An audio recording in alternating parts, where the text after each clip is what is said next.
Hi, everyone. Welcome to the Connecting with Our Community webinar led by Studio Designer CEO Keith Granet. We appreciate you taking the time to attend this webinar today. Today, our guest is Tom Stringer, founder and president of Tom Stringer Design Partners. We invite you to submit written questions anytime during the session. After Keith and Tom finish their conversation, we will begin our audience Q&A. If you go to the GoToWebinar control panel under questions, you will see a dialog box to type in your question as seen in this screenshot. We will try to address as many questions as possible in the 45 minutes that we have. And now, here is Studio Designer CEO Keith Granet. Welcome, everybody, to our fourth edition of Connecting Our Community. I'm thrilled today to have Tom Stringer with us. Tom is a longtime user of Studio and the president of Tom Stringer Design Partners, also the author of An Adventurous Life, a really wonderful book that was put out last year, Tom? Now 2 years ago. Wow. I know. Time flies. But welcome and thank you for being part of the Studio community. Pleasure to be here. Thanks. So the big question, how's it going? It's surreal. I think most people would agree with that, but it's actually been now 2 months since I've been in my office because I travel a lot of the winter, and I made the decision to have our employees start sheltering in place as I was coming home from a major trip, and I came home with a cold, and so the day that was designated for me to come in and marshal the forces and then disperse everybody, I actually had to shelter in place at home, and so I haven't. I think it's been almost tomorrow it'll be 2 months since I've been in the office. So wow, yeah, it's strange, but we're working our way through it, and I'm really proud of the way our organization has kind of gone with the flow and kept on moving forward. Well, talk to us about that. So when you first, when the shelter in place got put into effect, were there changes you needed to make? Was there equipment and processes that had to change? How did we've always been early adopters of technology, and so I think we ran out and bought some laptops for our architecture staff so that they could more effectively work from home. A lot of our employees are required to travel, and so they all have iPad Pros. That has been a lifesaver. And obviously with Studio being online and in the cloud, all of our relevant data for clients is available. And when we moved to new offices 2 years ago, we moved off of our own server onto Microsoft cloud servers. So remarkably, pretty much everything we need to continue business is available to us from home, and it's certainly been a saving grace. That's great. And then, how often are you connecting with the staff? Well, I'm on video meetings at least every day, but we've modified our routine, and we're kicking off now Mondays with an office-wide meeting. And this week we started doing it in video format because I just felt like my disembodied voice on Monday morning was needed to be at least supplanted by hopefully a smiling face. And so we're doing a quick, less than half an hour check-in on Mondays, and then reserving quite a bit of Monday for team meetings. Our studio lead put together a matrix of all the teams so that we could efficiently move through. We end up with one go-to meeting, and people are checking in and out at their appointed moment. And we check in on every project on Mondays, assign goals, make sure tasks are being meted out, that work is being completed on schedule, and then we're kind of free to go about our schedule as we normally would. But I think that extra bit of togetherness on Monday morning to really feel like we're starting from the same starting point and moving forward together, knowing what the other parts are doing, is really important. So are there lessons that you've learned through this process that surprise you, or just change the way you thought? Well, I think I'm used to working remotely because I travel so much.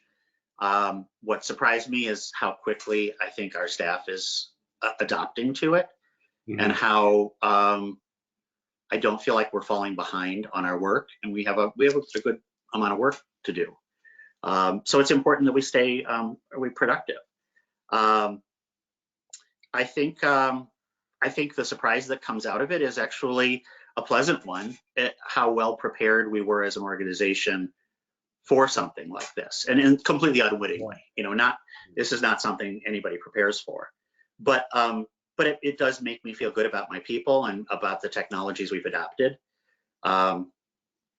So I think they've been mostly pleasant surprises. That's great. Yeah. And when you connect with does the staff connect together in teams outside of you? Oh, yes. Yeah. We have had to buy so many licenses for GoToMeeting because all the meetings that might normally happen in a day are now happening on the web. And we're really encouraging people to continue working as teams. One, because I think that the biggest challenge for some of our people has been getting used to the solitude of working alone. We're very much an interactive organization, and every meeting always has 4 or 5 people in it. And so we're just encouraging and hopefully giving them the tools to continue working together as teams. One of the things that always impressed me about your office is, the simple stuff, like you have lunch together all the time. And there's just a tremendous amount of camaraderie. And now being in isolation, how are people? That's our real loss. Like that? Yeah. I think that's where people have a tangible sense of loss, is we miss each other. We miss each other. I tend to be the one who floats in and out, and at least when I first reappear, they're happy to see me. But but there's a lot of people that work for me that see each other every day, and now they don't. So, but I'm very pleased. Actually, our architecture director last night put out an invitation. We're going to have a Friday afternoon Zoom cocktail party for the office. So we get a little cocktails and chit chat outside of a office meeting.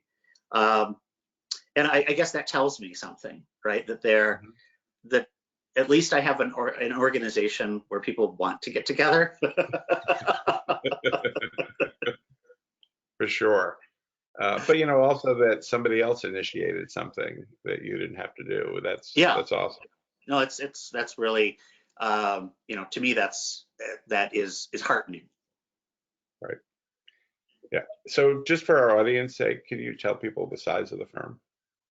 So we have 20 people right now, and we're running about, I believe, right now 32 projects. So. Wow. Yeah. That's a lot. Yeah. We bounce between 30 and 40. How are the clients been? I've really been so pleased. We've not had a single client eruption. We've not had anyone get intemperate. We've not had anybody call and cancel a project.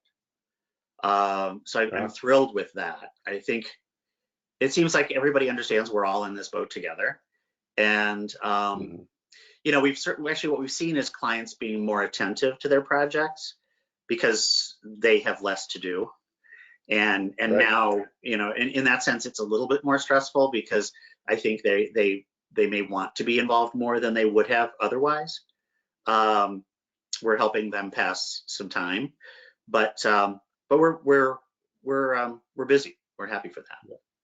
Yeah, I mean, I think that, for better or worse, people, because they're sheltering in place, they're looking at their homes and thinking, okay, when this is over, we're changing this and I'm going to move this. And I think you're going to see an uptick of a lot happening because people are sick of what they're looking at every day. Oh, absolutely. I share your enthusiasm for that. And I think, in my career that spans X number of years, this is my 4th recession. I came into the professional world in a major recession, then went through 9/11, than the Great Recession.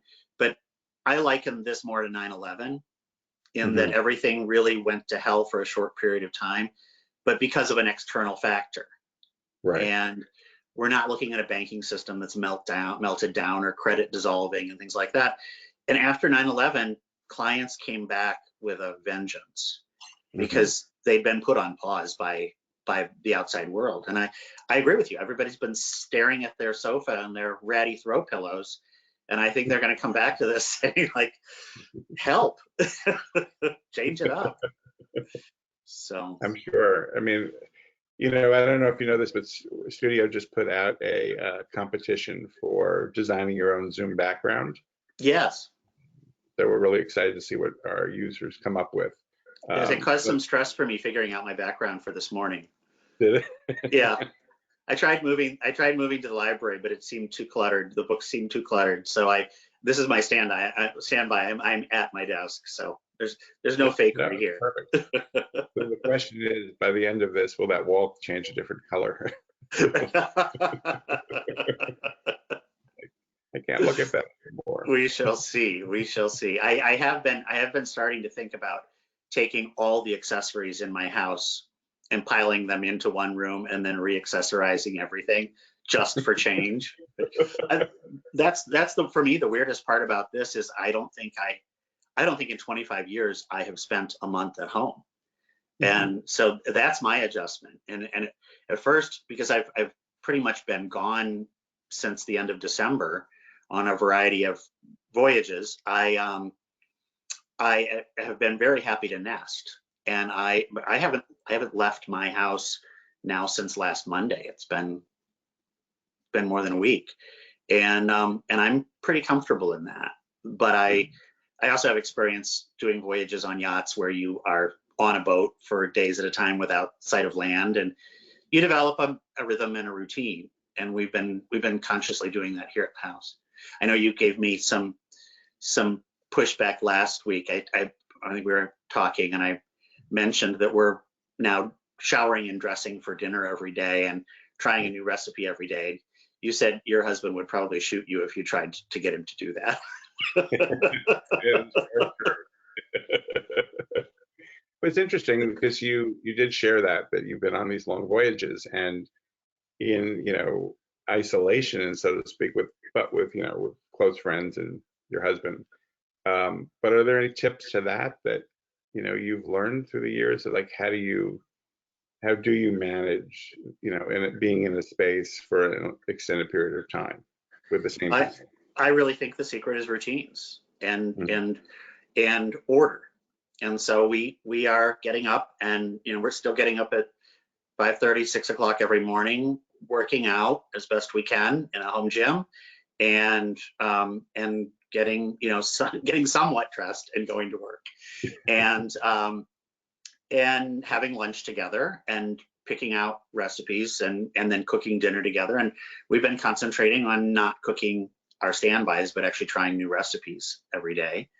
And we've also discovered, you know, being social through Zoom and through FaceTime. And we find our social schedule is actually picking up again because it's getting filled with Zoom cocktail dates and Zoom dinner dates, and we've been staying in touch with family. But having a shower, getting dressed for dinner, you know, lighting candles, having ceremony, those are the kinds of things we do when we're on ocean voyages as well, to mark the parts of the day so you don't feel like you're just, you know, not only literally but metaphorically drifting. Yeah. You know, it was the same advice we got from some of our studio developers who, you know, have been working remotely their entire career. And they said the exact same thing. It's all about routine. And, you know, you've got to treat it as if you get dressed, you go to work, and you don't extend into like 10 and 11 o'clock at night. You just have to turn it off and get back in. Because if you don't get into that routine, then it becomes, you know, somewhat chaotic, and, you know, it can cause depression. It can cause all kinds of things if you Absolutely don't do that. So yeah. I am addicted to my iPad. It goes everywhere with me, but I am at least being disciplined about using it for different purposes. You know, it's a reading tool and a puzzle tool at night. I do not look at email after work, you know, quote unquote work closes. And if I'm using it for messaging, it's with family. And I've been trying to also warn our employees about that as well, that they have to have personal time and they can't get into a routine where they're answering client emails at 9 at night, because you unwittingly train clients to expect that. Mm-hmm. And then they do. You know, sure. I learned a long time ago that I always get a flood of emails from my clients on Sunday, and I used to kind of buck against it because I thought they were trying to pry into my personal time. But I realized that that's the time they have to think about their projects, and all they're really doing is downloading to me what they want to communicate when they have time to communicate it. There's actually no expectation that I'll answer them. And so right. I trust that if a client emails me at 10 o'clock at night, unless their house is burning down, and I don't know what power I have to do to change that either, but that they're going to be willing to take an answer in the morning. Mm-hmm. Yeah, I think, you know, we've talked about that before. It's like setting boundaries with clients, because they could be boundless if you allow it to happen. And I think you're absolutely right. It is their time to download, and that's all they're doing. They're not actually having an expectation. And if they do, then that's a boundary you need to be able to set. Well, and I think by never responding in the off hours, you set your limits without having to do anything, without having to say anything, which could be uncomfortable. Yeah, exactly. So do you have any, concerns about our industry? Oh gosh, sure. I mean, my biggest concern is the supply chain. It feels like it's been dismantled. It's in the process of consuming itself, and putting that back together again, I think is going to be really tough. I see right now we have the luxury of having, you know, a full-time expediter to keep our product moving. We've now got 2 junior designers helping out our expediter because her job has exploded, and just trying to keep things moving or reroute things that are en route headed to a warehouse that we're finding out is closing tomorrow. And, you know, we've now got stuff in substitute warehouses, we've got stuff stuck in transit, we've got stuff at hold at freight depots, in customs. It is crazy. And we're still in a really active purchasing mode for a couple of big projects. And it was interesting, listening to Alex Schuford at this time last week, and having him kind of reassure people that they're really looking at the new orders that are coming in, and that it's important to be in the queue. Right. That we've got to keep this stuff moving so that sofa we need built is in the queue when the factory opens back up. So, but that's my biggest concern is, you know, what's happening to inventory? We're all grabbing the pieces of inventory that are left. When we really get cooking again after this, there's going to be stripped shelves. Yeah. They won't be in the grocery store, but they'll be at Scalamandre, and they'll be at Lee Jofa, and they'll be at Stark. Yeah, there'll be a mad rush to print that fabric. Exactly. I think that's what Alex was saying. I mean, Alex seemed to think that by the 20th that they would get back up and running again. To some, variation. But I've talked to a lot of different vendors, and their shelves are stocked right now. It's just some people can't ship, but they will be shipping at some point. But you're right, being in the queue is a great idea. And it also lets them know and confirm that orders are still coming their way. And at Studio, we look at sort of volume of orders collectively and we haven't seen a huge, we've seen about a 17% downtick of orders being processed, of hundreds of millions. So it's to be expected, but it's certainly not as big as we thought it could be. Well, that's great. That's good news. I'm hopeful that, I know that we'll have a residual slowdown because we require a certain pace of new projects, and I know that there will be some hiccups from this coming down the line. But we are telling our staff that we understand that they're going to, in the next few weeks, start slowing down a little bit, and that we anticipate it, and that we've got projects lined up for them to reinvest in ourselves during the next few months, when we're going to actually, in a way, hopefully have a little bit of a pause. And we've been promising our staff, a slowdown from this kind of breakneck speed for years now. And every year I say, another year passed and I'm a liar again, because it just seems to keep moving faster.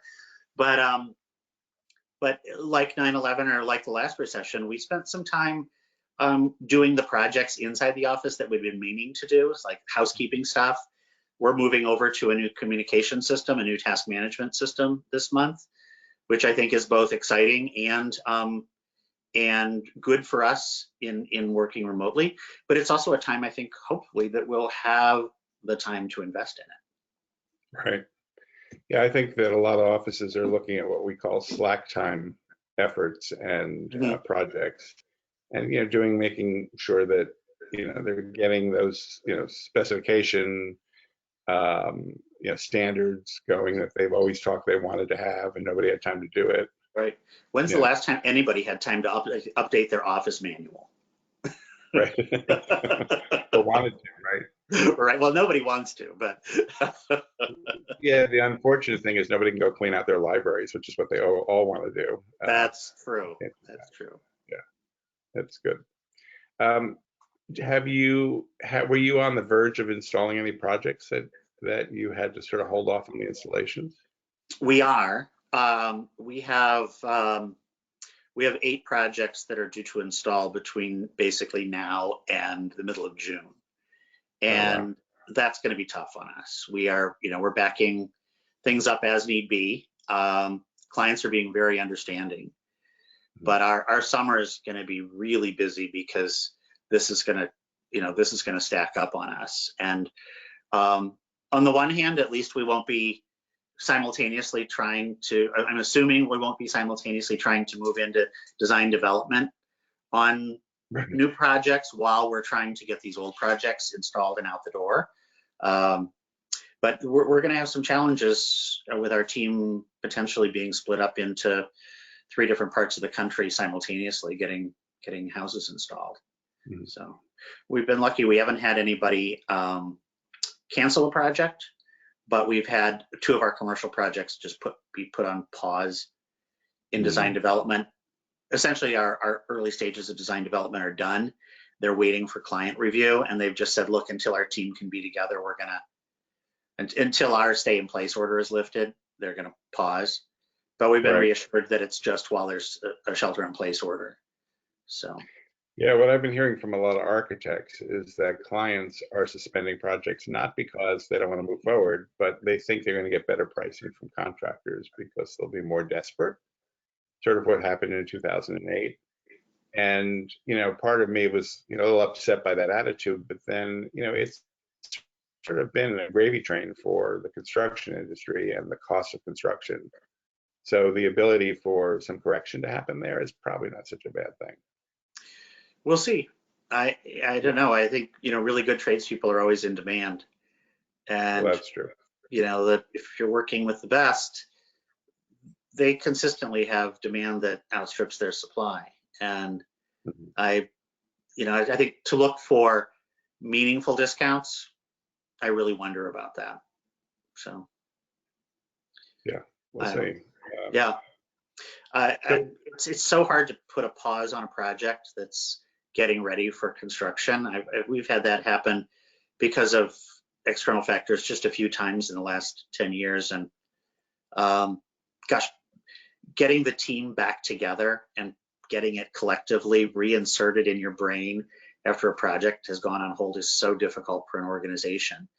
And I always warn clients that they have no idea how much time and money is actually involved in parking a project and then re-energizing it. That you can't hit the start button and everybody's back to work. You've got to get back in everybody's everybody's schedule. Just rescheduling a big construction project is a month's worth of work. Right. Well, and if teams disperse and work on other things, absolutely. Yeah. One question I hear a lot, and we heard this in 2008 as well, I'm wondering if you're hearing it, is that clients are somewhat concerned about making deposits to vendors, not knowing if they're going to make it through this. Mm-hmm. Have you heard anything like that? I've not had a single client mention anything to me about any anxiety in that part. Mm-hmm. We have some anxieties about that, but it's not telegraphing from the client side into our studio. It's coming from our studio. We've already gotten caught a little bit with the Dongia bankruptcy. We've got a couple of pending orders that have vaporized. But I think I'm right now more concerned about getting our orders out and getting them into the queue, because we're already looking at significant delays in delivering product to installations that are upcoming. And I don't want to end up at the end of an interminable queue for these other things that are just going into work. So we've created a very active shareable spreadsheet of everybody how to contact people, who's still working, who's completely shut down. So we're creating a hierarchy of vendors. Those we know are really actively searching for orders. We're making sure that they're getting them, because to me, if I were especially a small producer, I would just want to know that the work is out there and that it's worth keeping your people on and your team together, or worth ordering that raw product so that you can go back to shipping a finished product and things get better. I mean, if I were a vendor, I would just want to know there were orders out there when I come back to work. Yeah. So exactly. And each recession that I've experienced, and probably a few more than you have, the vendors all say, it's the designers that pay their bills on time, that we can trust and are loyal to us, that get the first attention. So we're on top of it. It just, everybody wins and they take care of each other. Well, we've always had that kind of a tacit agreement with our closest vendors and workrooms, which is, you produce our product quickly and we'll pay you quickly. You run late with product and I'll pay you late. It's a win-win, lose-lose. So before we open this up to our audience for questions, one last question is, you mentioned that you've gotten a few project inquiries and you're interviewing for projects. How's that going? Well, we're anxious about that. But we have, just this week, I just got word of 2 new project inquiries. One is a new client, and another is a longtime client re-upping for a redo of an existing property. So I think that's very hopeful. We have, out of kind of our current book of work, we have had, as I mentioned, 2 commercial projects put on temporary pause. We have a new yacht project that's on pause simply because the shipyard is not able to continue working. They're closed down, but that'll go back to work as soon as they're allowed to reopen. So I'm relatively hopeful that people are not bruised by this. I just have a client call yesterday with someone who opened up their budget a little bit more to say, hey, I'm having buyer's remorse. I think I cut your budget a little bit too close to the bone, and there's some stuff we cut out that we'd like to put back in. And so that all to me points to, it points to optimism on the financial end of how our clients are feeling. I think we're going to be okay. I think we're all going to take a hit in terms of this year's revenue. You can't basically slow down for 2 to 3 months and not take a hit at the bottom of the line at the end of the year. But I think we're gonna have a busy second or third and fourth quarter at least. Yeah, certainly hope so. Yeah. So let's. I think Sarah's with us to open this up to questions from our audience. Sarah, do we have any questions? We do. The first question is from Annette, and she asks this question to Tom. In the current BOH, You said you changed your billing model to mostly fixed fee. How do you manage time creep from clients? Well, a good contract that's very well defined in terms of what is in the budget and what is not in the budget. And we're careful to let clients know when they're asking us for services that are outside of our range that require an extra bit of time billing. But I think we're pretty experienced at managing our clients and managing their expectations. I think you have to be careful to let a client know your expectation on their end of the deal too, which is we let them know how many meetings we're anticipating as a part of that project, how many internal meetings, how many hours in the field, and then we have to realize we have to be quick to point out to them when design development is taking too many client meetings and that kind of thing. But we're pretty good at budgeting them, and we're also pretty good at kind of sucking it up and getting the project delivered when there is creep. You know, I think what I enjoy about working with clients on fixed fees is they stop worrying about what it's costing them, and I think that opens up a tremendous opportunity for good communication with your client. All right, thanks, Tom. Another question that comes in from Marlene, and she asks, what task management system are you using and why?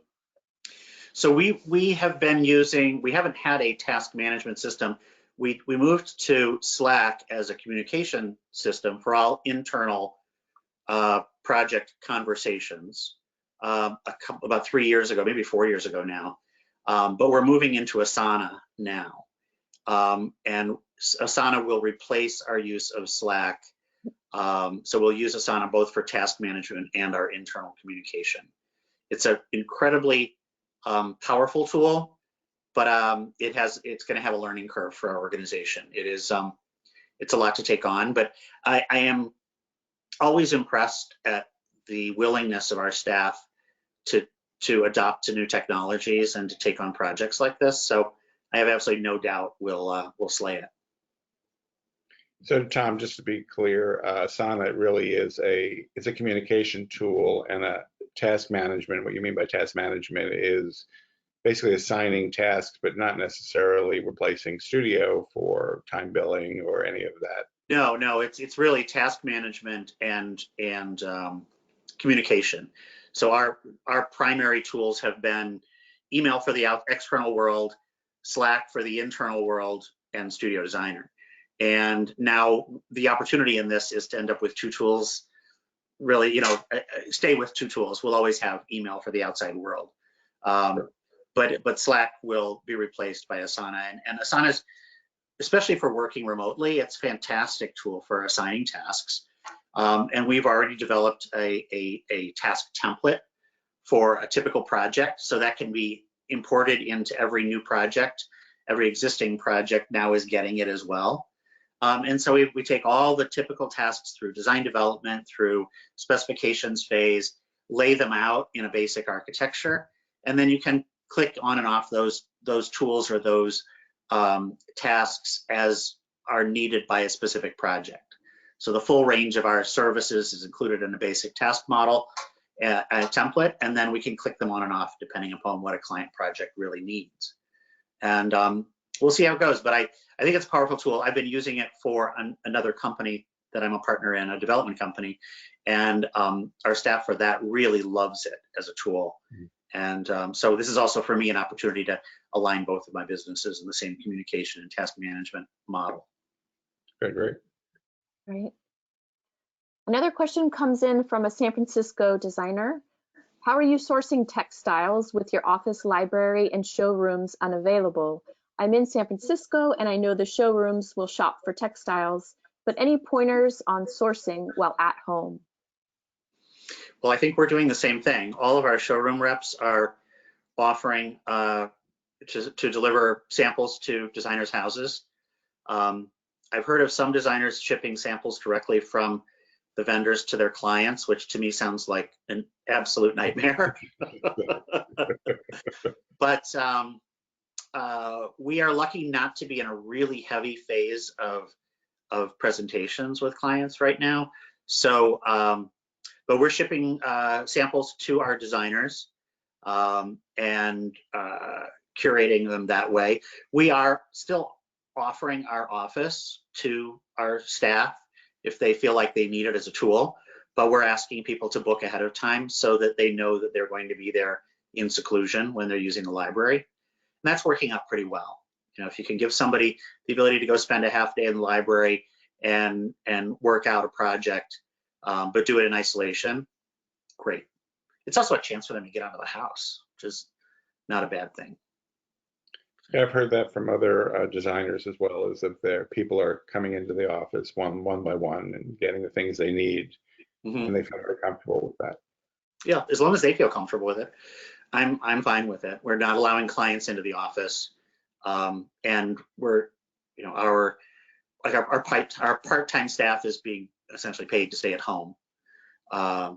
So we are trying to limit the number of people who are entering the office, and we still have a building maintenance person who's delivering packages to our stock room every day. But we're also, anything that goes to a designer's residence or anything that goes to the office is required to sit for 48 hours before they open the package too. Sounds good. A question from Ryan. This question relates to Tom's message about wanting to hear from vendors. I think that's refreshing to hear. In a small business whose bread and butter is making custom furniture, because of all the various components involved in furniture, we are finding ways to make some progress, even with stay-at-home orders here in LA.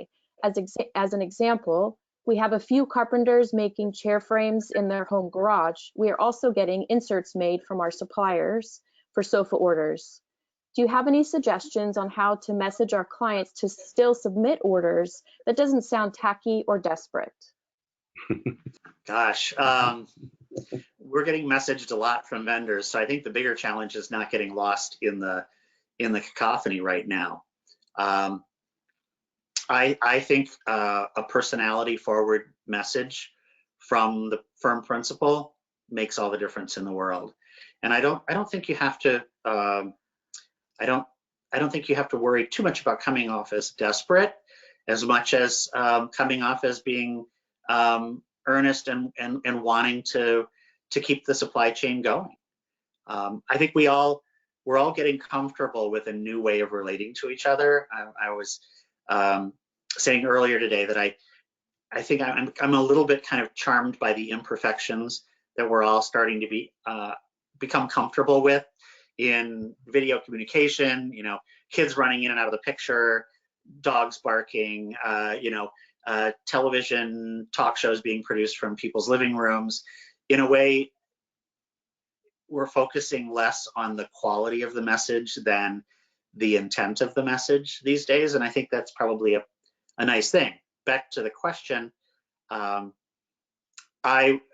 personal email from the head of a company, to me, not a mass email that just says, hey, we're here, we're pulling for you, we're finding new ways to get your product, to market, is really well received. I would say what I am inundated by is mass emails and opportunities for webinars to see new product. A lot of showrooms are trying to do virtual product introductions, and I think to me that's a little bit, at least for my time, it's problematic. I don't have that many hours in a day. So we are going from zero programming to over programming very quickly, I think. Right. Another question. To add to that, I think. Excuse me. Sarah, sorry. To add to that, I would just say that if a vendor is coming up with creative approaches to produce product, and you want to influence or let your clients know that, so that it doesn't seem like you're pushing them to buy something, just hearing how they're being innovative is enough to then potentially trigger the conversation. But I wouldn't look at it as a sales call. I'd look at it as here's somebody who's, being creative to keep their, business moving. Yeah, I think in this time it's easier and probably more fruitful to double down on connecting with the people you already have as clients than it is to try to expand your market. Because you can't help but be salesy if you're expanding your market. But if you're taking your core clients and holding them dear, I think that gets a lot of respect. Yeah, agreed. Right. I frankly like to know that I matter as a client enough for a principal of a supplying firm to drop me a note and ask for a call. That's okay. Right. Another question comes in from Bryce. Tom, what is your opinion on using rosettes in hardwood floors? Is this passé? Are there some specific areas that you like to use rosettes? I don't think I've ever used a rosette in a floor. Not that I'm morally opposed to them, but I would say we're doing a lot more patterning in floors these days. So I'm not opposed to a rosette here or there.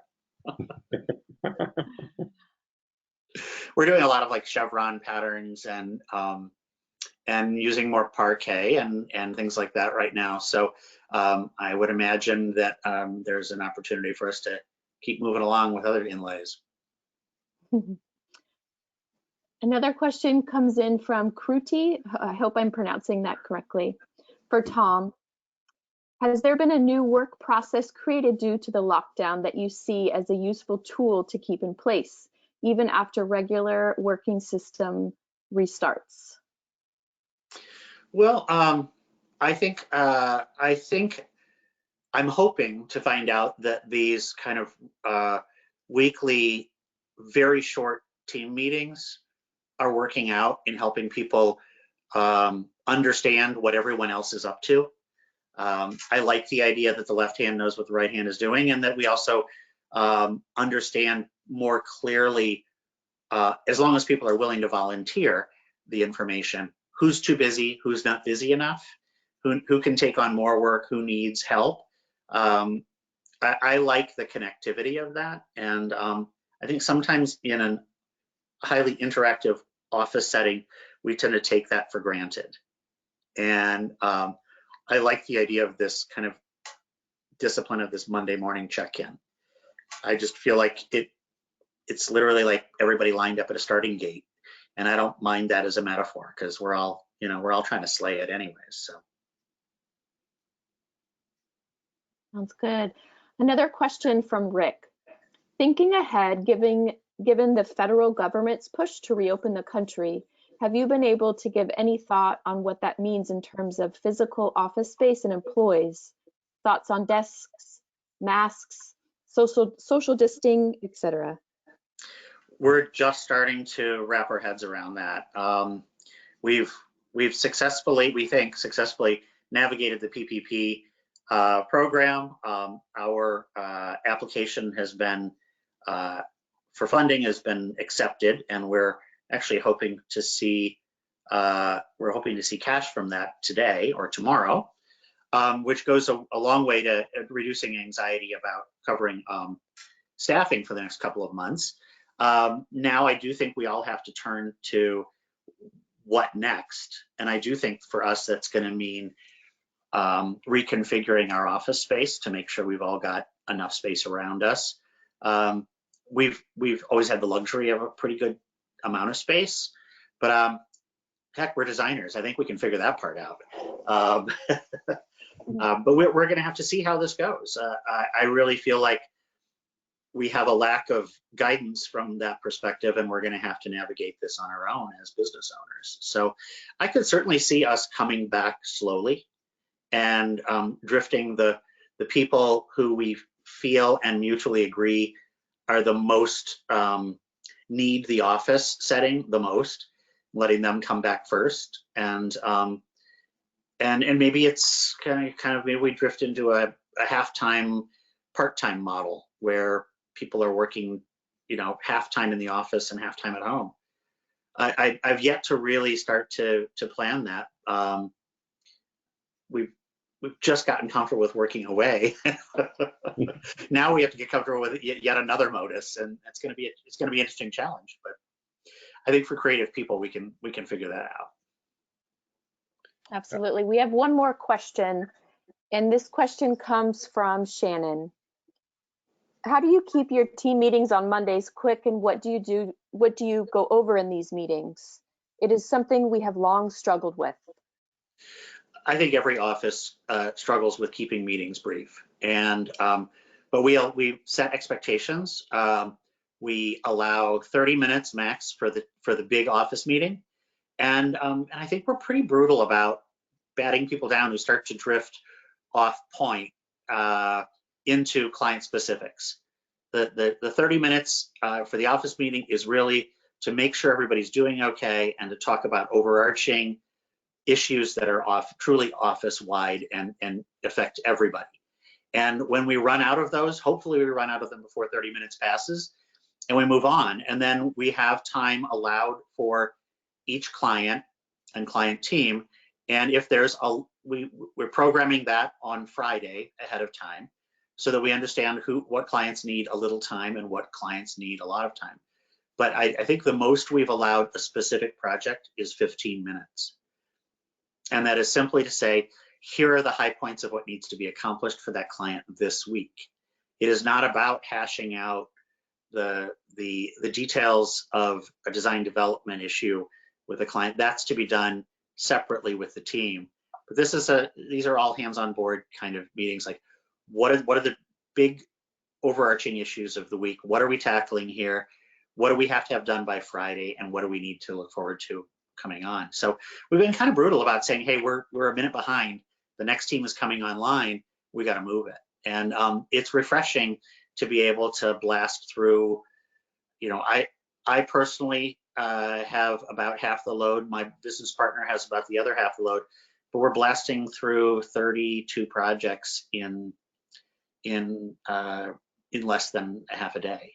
So it's moving on. And I don't mind having right now, the staff feel like they can spend most of Monday really preparing for the week. That doesn't bother me. I think that's a great investment in organization. Great. Well, Tom, I think we're out of time. This has been fantastic. Really appreciate you taking the time to talk to our whole community. Pleasure to be here. Pleasure to share whatever it's worth to everybody. But we're all getting along, and it's nice to see the community sharing. We've spent a fair amount of time networking within our Chicago crowd, first deciding when and whether to shut down, and I assume that conversation is going to start to reopen in terms of how do we get back to work in our workplaces. So it's good to have community. Having that community and that peer-to-peer, conversation just makes all of us stronger. Well, I think we all need community, especially these days. So pleasure to be here. Okay, thanks, Tom. Okay, bye-bye. All right. Sarah, do you want to introduce what we're talking about next week? Absolutely. Thank you so much, Keith and Tom. Our guest on April 22nd will be Philip Bershad, president of Philip Jeffries. Please join us next week at the same time. You can register from your 1.0 and 2.0 dashboards. If you still have questions or feedback, please email hello@studiodesigner.com. Thank you everyone for being part of our Studio Designer community.